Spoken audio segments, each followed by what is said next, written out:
Good morning, everyone. How are you? It's Megan from Hillcrest joining you for story time this morning. We have two books we're going to read today, Eloise, and then we're going to read The Open Road from the Read to Me Mommy Treasury. And if you have these books at home, it's wonderful. Go ahead and grab them and we can read together. But let's go ahead and start with The Open Road. The Open Road. Ratty, said Mole suddenly, one bright summer morning, I want to ask you a favor. The rat was sitting on the river bank, singing a little song. Why, certainly, he said. Well, what I want to ask you is, can we call on Mr. Toad? I've heard so much about him and would love to meet him. Get the boat out and we'll paddle up there at once, my friend. Toad is always in and will be delighted to meet you. Rat and Mole rounded a bend in the river and came in sight of a handsome old stone house. Well-kept lawns reached down to the water's edge. There's Toad Hall, said Ratty. Toad is rich and has the biggest house in these parts. They moored the boat in the boathouse and they started the walk toward Toad Hall. Hooray, said Toad as the three animals shook paws.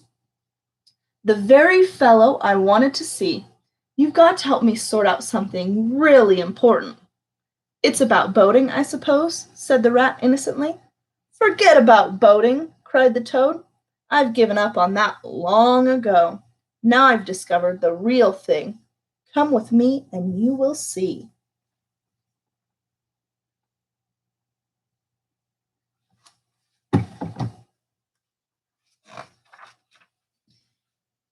He led the way to the stable yard, where, in the open, was a shiny new gypsy caravan painted green and canary yellow, with red wheels. There, cried Toad, there's the real life. A home from home, traveling the open road without a care in the world. Here today, somewhere else tomorrow. The mole, very interested and excited, followed Toad up the steps and inside. Ratty remained where he was, pretending to be uninterested, hands thrust deep in his pockets.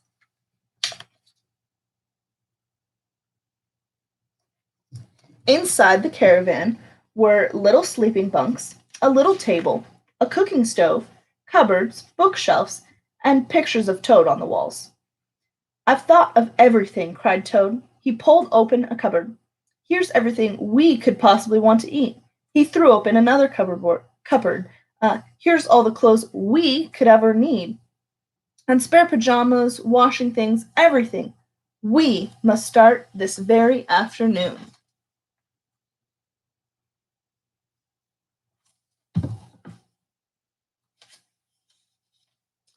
I beg your pardon, said Rat's voice from outside, but did I hear you say something about we? Now, dear Ratty, said Toad, clambering down from the caravan, don't get on your high horse. You've just got to come. I can't possibly manage without you. I'm not coming, and that's flat, said Rat. I'm going to stick to my boats and my dear old river. And what's more, Mole is going to stick with me. Aren't you, Mole? Of course I am, said the mole loyally. All the same, he began hesitantly, it does sound as if we might have fun. Fun? Fun? I'll say it'll be fun, said Toad, as he began to paint the joys of caravanning in such a glowing colors that Mole could hardly stand still for excitement. In no time at all, it seemed, even the good-natured rat found himself interested in Toad's plans. When it was agreed, the triumphant Toad led his friends to the padlock and asked them to capture the old workhorse. The horse hadn't been asked to drive the caravan and much preferred his paddock, which made it difficult for Ratty and Mole to catch him. At last the horse was caught and harnessed, and so they set off that afternoon after lunch, all three talking at once about what they would see on their travels. They ambled along dusty roads and beside orchards thick with cherry blossom. There's them chasing the horse and off on their adventure.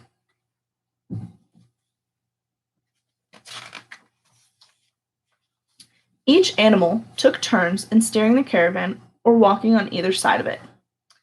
Tired and happy, and miles from home, they stopped for the night to eat supper before turning in their little bunks in the caravan. "This is the life, eh?" said a sleepy toad. "Better than all your talk about the river, eh, Ratty?" "I don't talk about my river," replied Rat. "You know I don't, Toad, but I think about it," he added quietly, "all the time." The mole reached from under his blanket and gave Ratty's paw a squeeze. "Dear Ratty," he whispered, "should we run away tomorrow morning and go back to our dear old hole on the river?" "No, no, we'll see it out," whispered back Rat. "We must stick by Toad until he's got over his caravanning craze. It won't take long. You'll see. Good night." The end was nearer than even the rat suspected. The next morning, Mole turned the horse's head to their first really wide main road. Toad and Rat were strolling behind when in the distance they heard a faint warning hum, like the drone of a distant bee. An instant later, with a loud beep beep and a whirl of wind and a blast of sound, a huge motor car tore past them. Them in their bunks. "Look, a car coming."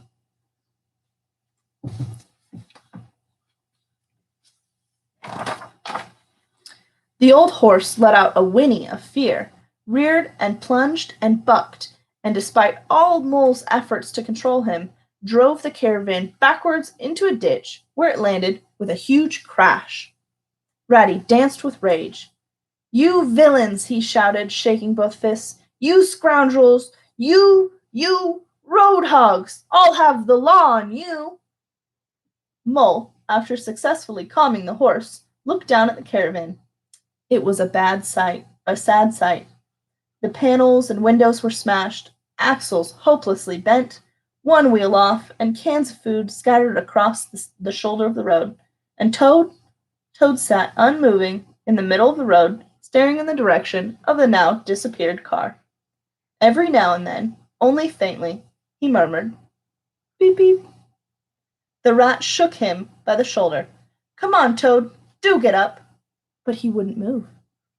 "Glorious," he murmured. "The poetry, the motion. That's the real way to travel. Here today, in the next week tomorrow. Oh, bliss. Oh, beep, beep. Oh, my." "What are we to do with him?" asked the mole. "Oh, drats, Toad," said Ratty crossly. I'm done with him. I've seen it all before. He's off onto a new craze. He'll be in a dream for days. We'll just have to get him to his feet and then make our way to the nearest town and catch a train home." "Now look here, Toad," said Ratty. Let's see. I'll show you those pictures. Poor caravan.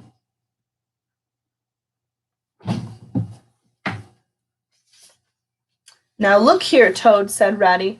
"As soon as we get to town, you'll have to go to the police station and make a complaint against that scoundrel and his car. And then you'll have to fix the wheels on the caravan." "Police station? Complaint?" murmured Toad dreamily. "Me complain of that beautiful car? Oh, Ratty, I might never have seen such a beautiful thing if it hadn't been for you agreeing to this trip." The rat shook his head in despair. He found a friendly farmer who would look after the horse for the night. Then he, Mole, and Toad caught the next train back home.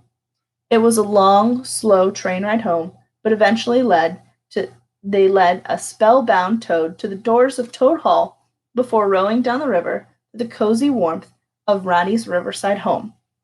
The following evening, Mole was fishing from the riverbank when Ratty, who had been visiting friends, wandered up.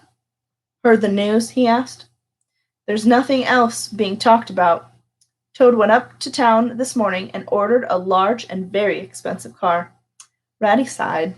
Some things would never change. The end.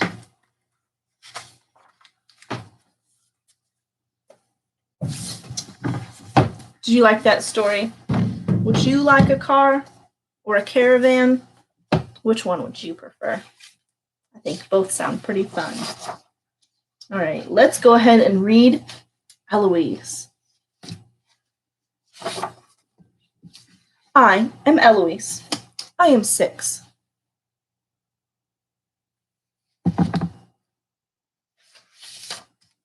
I am a city child. I live in the plaza. There is a lobby which is enormously large, with marble pillars and ladies in it, and a revolving door with a P backwards and a P forward on it.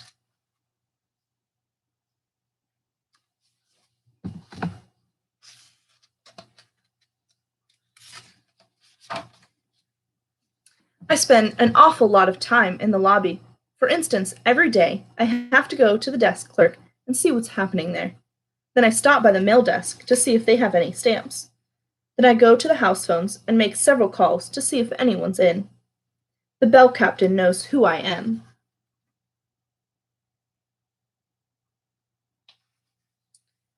If there is a lot of luggage trying to get in the elevator, and these people are all in a crowd and smoking and from out of town or something, I edge in the middle of it, and I lose my skate key. I am a nuisance in the lobby, Mr. Salome said, so he is the manager. I always say, "Good morning, Mr. Salome." He always says, "Good morning, Eloise." My mother knows the owner.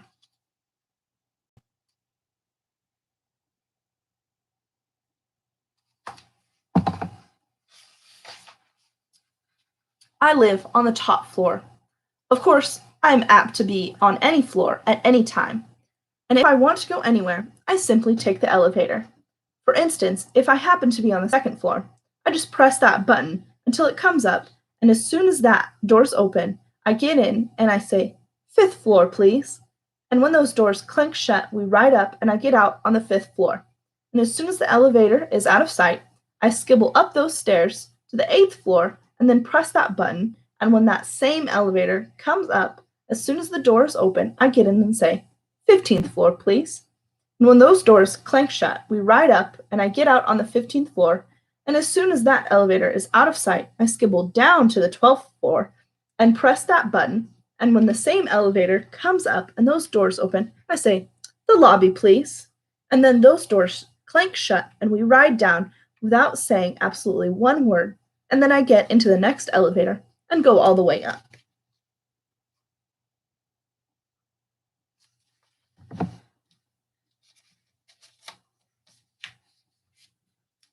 I live down the end of the hall, and sometimes I take 2 skips and a skitter them along the walls when I run down the hall and clomp my feet against the woodwork, which is very good for scuffing and noise. Sometimes I slop my skates if I really want to make a really loud and terrible racket.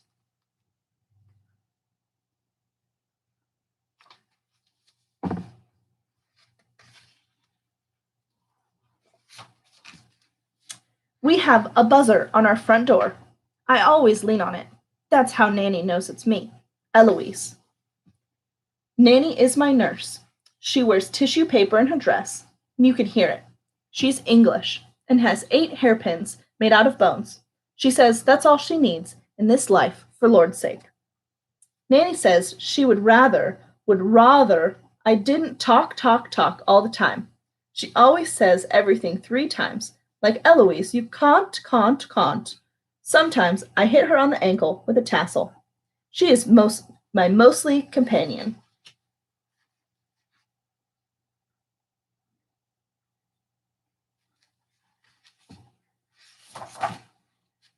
I have my own room. It has a coat rack, which is as large as me.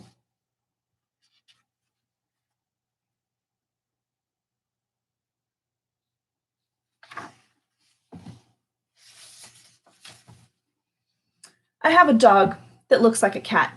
His name is Weenie. Sometimes I put sunglasses on him, and then I have to scratch his back with a wire hanger. I have a turtle.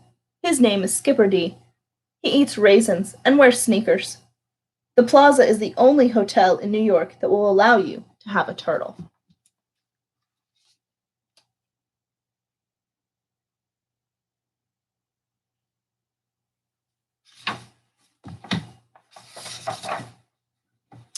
Skipper D and me always know it's morning because Weenie breathes in our faces and kisses us. The absolute first thing I have to do is braid Skipper D's ears. Otherwise, he gets cross and develops a rash. Nanny gets up feeling tired, and puts on her kimono, and skibbles over to slam those windows down shut so we don't freeze. Then she stretches her muscles and feels fresh. Nanny yawns out loud. Then I pick up the telephone and call room service. Ooh, I absolutely love room service. They always know it's me. They always say, "Yes, Eloise." And I always say, "Hello, this is Eloise. Would you kindly send 1 roast beef bone, 1 raisin, and 7 spoons to the top floor? Charge it, please. Thank you very much." Then I hang up and look at the ceiling for a while and think of a way to get a present. I usually yawn out loud several times.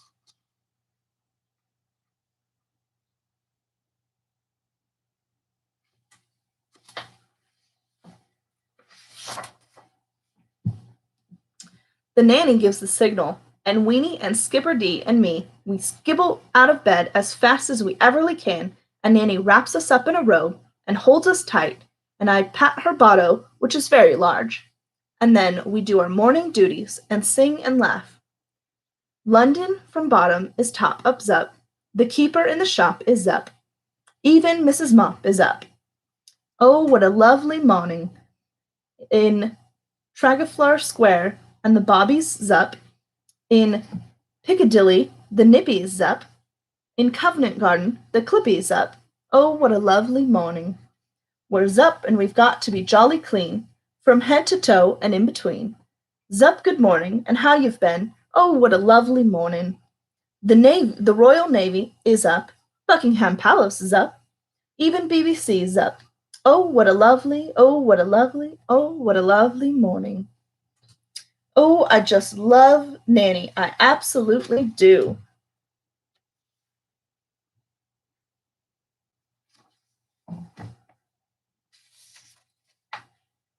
While I'm brushing my teeth, there's a pigeon who is always hanging out around our bathroom window, and he does absolutely nothing but coo.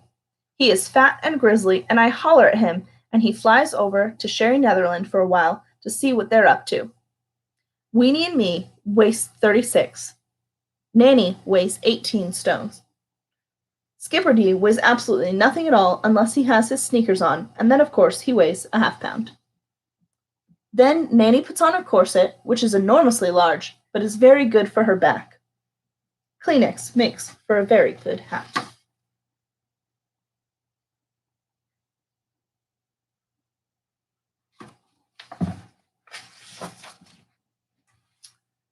When we are clean, we skibble our scuffs to the kitchen, where there is Renee with room service. Renee always says, "Bonjour, Eloise." Nanny always says, My, doesn't that look good?" I always say, "Bonjour, Renee, merci, and charge it, please." Nanny has Irish bacon, which reminds her of her brother. You have to eat oatmeal or you'll dry up. Anybody knows that. Nanny likes her coffee hot. An egg cup makes a very good hat.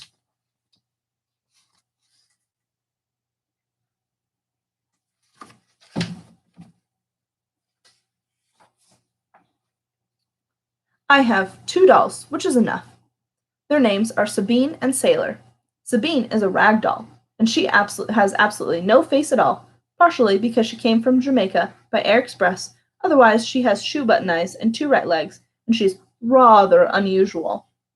Sailor is a very large doll and has a hard head and no arms, and it was in the most terrible accident. She bleeded so hard she almost choked in the night, and this ambulance came and took her to the hospital, and it was an emergency, and they had to give her all this terribly dark medicine and a lot of band-aids, and when she came back home, she was weak, and she had to take cod liver oil. I gave her a strawberry leaf from under my grapefruit for not whimpering, and Weenie licked her face. They have to have a teaspoon of water every hour or so. You can see they're extremely a lot of extra work.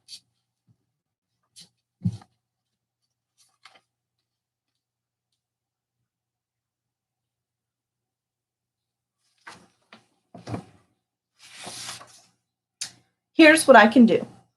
chew gum, write, spell, stand on my head for the longest amount of time, stand on my toes, get dizzy and fall down, make a terrible face. And here's the thing of it, most of the time, I'm on the telephone. Can you all see all the things Eloise can do?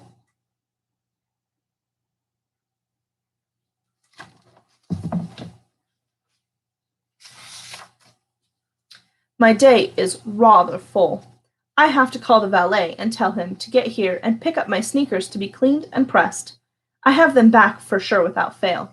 Then I play the piano and look in the mirror for a while. Then I have to open and close the door for a while. As soon as I hear talking and laughing, I skitter out and run down the hall. And if there's an open door, I have to walk in and pretend I'm an orphan.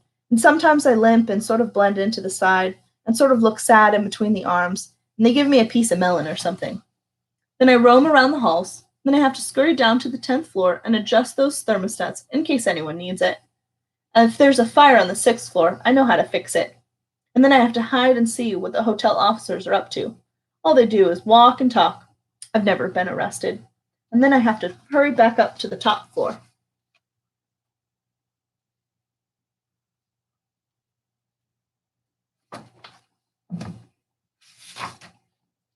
Our maid's name is Johanna. She has earrings with garnets and is going to take her Social Security to Bavaria on her birthday. One time she saw this man with a hairnet, and he bawled out for her for taking his razor blades. I have to help her put on those pillowcases, or she'll never be through by 4. For Lord's sake, she has to be through by 4. Then I have to go around to the service elevator on the 6th floor to see what everybody's thrown away, and if I want it or not, like ribbons or something like that. Then I have to go down to help the switchboard operators in case there are any DAs and there has to be some sort of message taken or something like that. If there's an exit sign, I have to go in it because there's might be a mattress in there and I can lie down and get some rest so I can carry on, for Lord's sake. Oh my Lord, I am absolutely so busy. I don't know how I can possibly get everything done. Then I have to hop around for a while.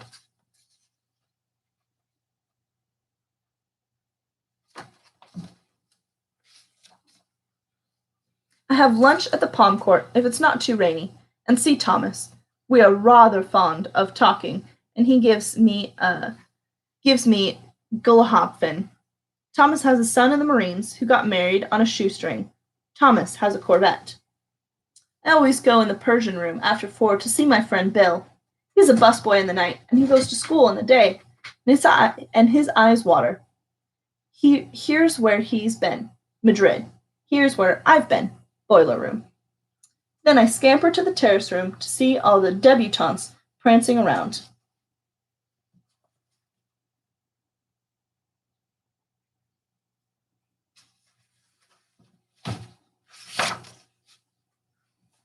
Then I have to skibble to the Baroque room because sometimes there's chalk in there and there's a pitcher with ice water in it, and you should see some cigar smoke left over from a General Motors meeting. Then I have to help the busboys and waiters get set up in the Crystal Room. They always wait until the last second, and then we have to rush our feet off. I go to the weddings in the white and gold room, and I usually stay for the reception. There are absolutely nothing but rooms in the plaza. Oh, I absolutely love the plaza.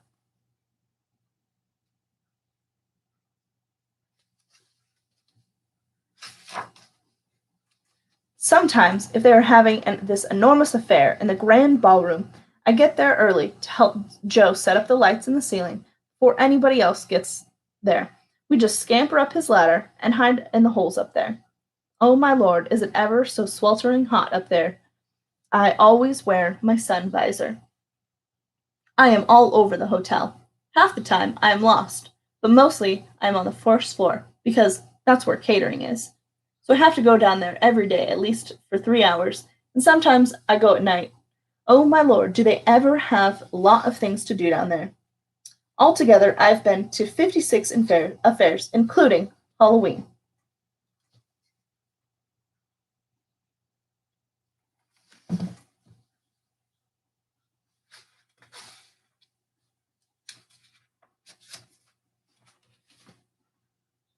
There is this oak room, which is right if you want to have a broken mint or something like that. If you go downstairs to the rendezvous room, which is a very good hiding for a long period of time, or for doing a tour jeté or so, the package room has all the packages in it, and sometimes I have to help them lift those heavy boxes and look for small packages that might be for me, Eloise. Sometimes I go in the men's room, which is very good for playing railroad station or something like that. Every Wednesday I have to go to the barber shop and Vincent shapes my hair. He does absolutely nothing but talk and swiggles me around in the chair, and it hurts my neck with that whisk broom. Sometimes I slonk him in the kneecap. Vincent says that if I'm not careful, I'm going to have a hair on my head. I'm not going to have a hair on my head by the time I'm 7, for Lord's sake.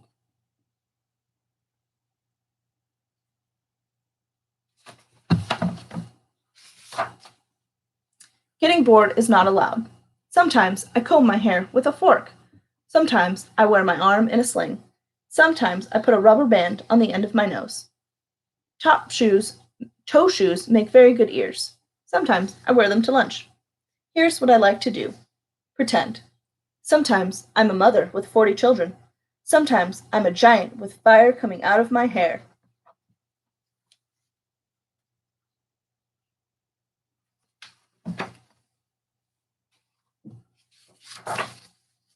Sometimes I get very terribly sick and have to be waited on.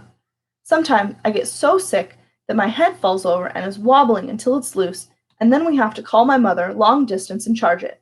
My mother is 30, and she has a charge account at Bergdorf's. She wears a 3.5 shoe. I put a large cabbage leaf on my head when I have a headache, which also makes a very good hat. My mother knows Coco Chanel. She goes to Europe and Paris and sends for me if there's some sun.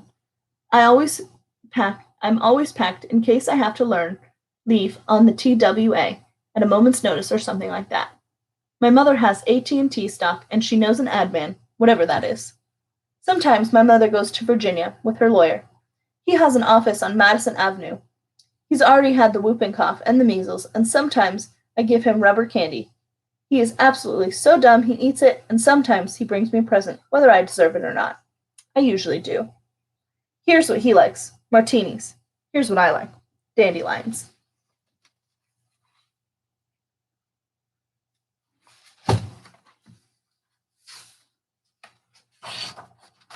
Sometimes I have a temper fit, but not very often.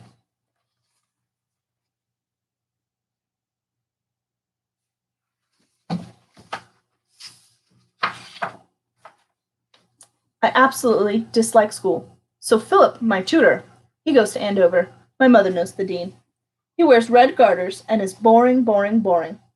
When we have our French lesson, he reads in French about La Petite Cousin de Marie and her jardin, and sometimes I listen to him, but not very often.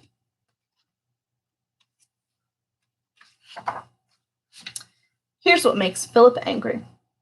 He says, "Alors non commences," and I say, "Alors non commencerons." And he says, "Shall we settle down, Eloise?" And I say, "Shall we settle down, Eloise?" He says, "That's quite enough, Eloise." And I say, "That's quite enough, Eloise." He says, "I mean it, Eloise." And I say, "I mean it, Eloise," right back at him. And he looks at me with fiercely eyes, and I look right back at him with fiercely eyes, and he says, "That will do, Eloise." And then I say, "That will do, Eloise." And then he shouts, "Eloise, I mean it." And then I shout, "Eloise, I mean it," right after him. And then he gets madder and says, "Stop at once, Eloise." And I say, "Stop at once, Eloise." And then he stands up and says, "Very well, Eloise." And then I stand up and say, "Very well, Eloise." And then he walks around the room, and then I walk around the room, and then he screams, "Nanny!" And then I scream, "Nanny!" And then Nanny comes in yelling, "Non, non, non, Eloise." And then she claps her hands, and Skipper and me, we skibble over and hide behind the television or fall dead behind a hidden door. Then Nanny puts her arm around Philip and calls room service and says, "Send 3 of everything, please." And then the waiter brings the check, Nanny signs my mother's name, and I simply tell him, "Charge it, please, and thank you very much." Then I do a cartwheel. Philip is always glad to go home.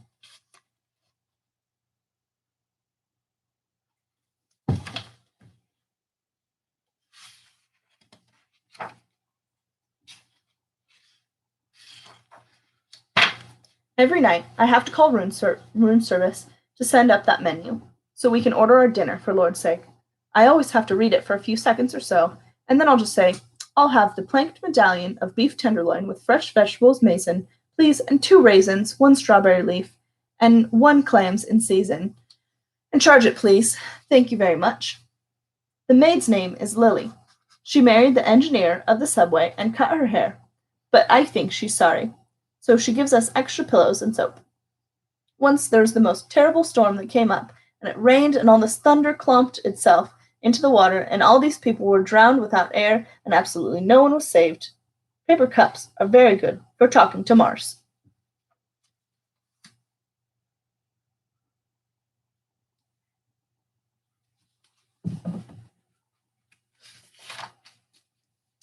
TV is in the drawing room. I always watch it with my parasol, in case there's some sort of glare. And oh my lord, when it's fight night, Nanny is absolutely wild, and we have to scamper into our places and get ready, and Nancy has to find her players, and I have to get my binoculars and call room service and order 3 Pilsner beers for Nanny and 1 meringue glacé for me, Eloise. Charge it, please. Thank you very much. Here's what I hate. Howdy doody. Oh, I absolutely love TV. Every night, when it's time to go to bed, Nanny yawns out loud. She says she is tired, and I make as much noise as I possibly can before turning on the phonograph, reading loud, real loud, and hollering a lot. Then I have to brush Nanny's hair for her. We both yawn out loud, get in our pajamas.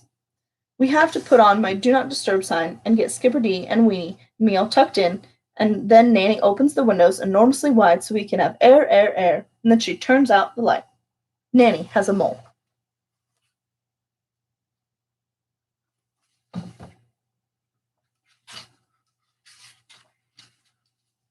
Sometimes we go to sleep right away, but not very often.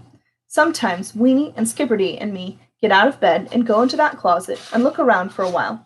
And when we get in there, there's a cave, and it is so dark in there, so absolutely black that there's a big bug in there that has enormously large feathers, and he picks up our necks and slinks us around in his paws and carries us down to this deep well. It's all filled with tigers and lions and birds of prey, and they eat us up raw and step on us and stamp our feet, and they absolutely rank us. And then we have to run for our lives and drag each other on our stomachs and scrape our faces along the side until we're absolutely breathing and stretching out our arms, that closet door barely in time, and our heart is beating, and we have to wake up Nanny with a flashlight in her face to save us, and put on witch hazel and cotton on all of our toenails.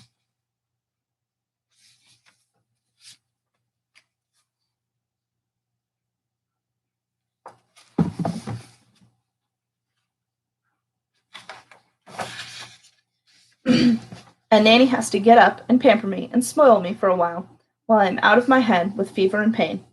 After all, I'm only 6. Oh my lord, there's so much to do. Tomorrow, I think I'll pour a pitcher of water down the mail chute.